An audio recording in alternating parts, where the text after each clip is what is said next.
On this Lyft tutorial, I'm going to show you how to sign up for Lyft Loyalty Rewards, which basically gets you free stuff, money, perks, and bonuses and rewards for taking Lyfts that you're taking anyway. So I'm on the app right now, as you can see. I don't want to stress, this is completely free, right? You're pretty much getting free stuff on top of what you're buying anyway.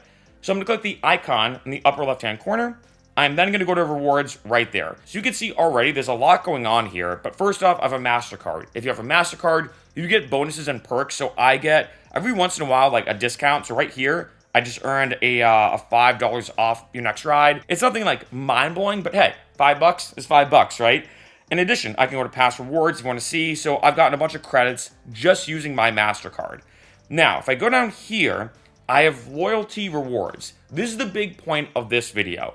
So basically, Lyft will give you rewards connected to a different service or app for taking Lyfts, like I said, that you're taking anyway. This is free. So I go to change partner. I'm going to start off here. You can see these are the different ones they have. So for example, if let's say you fly with Delta and you have a Delta credit card and you're getting those miles, why not sign up with Delta Sky Miles connected with Lyft? So any single time you're taking Lyfts, you'll get free miles with Delta. I then have Hilton Honors, Alaska Mileage Plan, and Built Rewards. So obviously, this does depend on which one you use. Some of these might apply to you more than others. So you can see for me right now, the one that I picked is Hilton Honors. Now, I'm not gonna lie, I very rarely stay at Hilton hotels. No offense to Hilton, but I don't know. I mean, it's very random when I do. I find I typically do, when I'm doing like traveling, more like long-term Airbnbs. But I figured, hey, I mean, this is completely free to do, completely free to sign up. I already have a Hilton account. So basically, if I go down here, you can see, or right there, earn up to 3 points per $1 on Lyft rides, terms apply. So the way I look at it is I'm like, you know what? I'm not much of like a Hilton person. It's not like I stay there all the time or whatever. But if I can get free perks or free points for doing something I'm doing anyway, why not? Just as an example, like, okay, I get 3 points per every $1 spent. How many Lyft rides? How much do I have to spend with Lyfts to, let's say, just get one night at the Hilton? Well, if I go to Google, you can see right here that the standard room at a Hilton property can cost as few as 5,000 points for a night.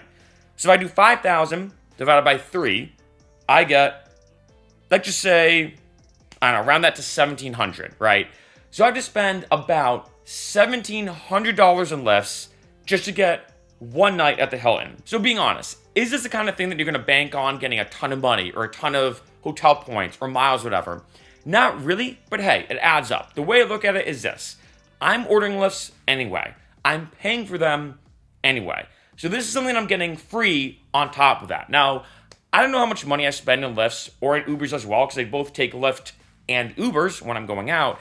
I don't know how much I spend like on average, but $1,700, I don't know. I think one year when I looked into it, when I was like writing off Lyft and Ubers on my taxes, I think I spent close to like $2,000 in 1 year. I remember 1 year.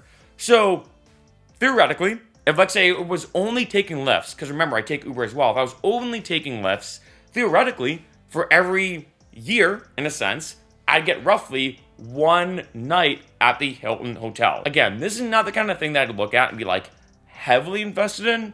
But hey, the way I look at it is you're getting free stuff on top of spending the money that you're going to have to spend anyway.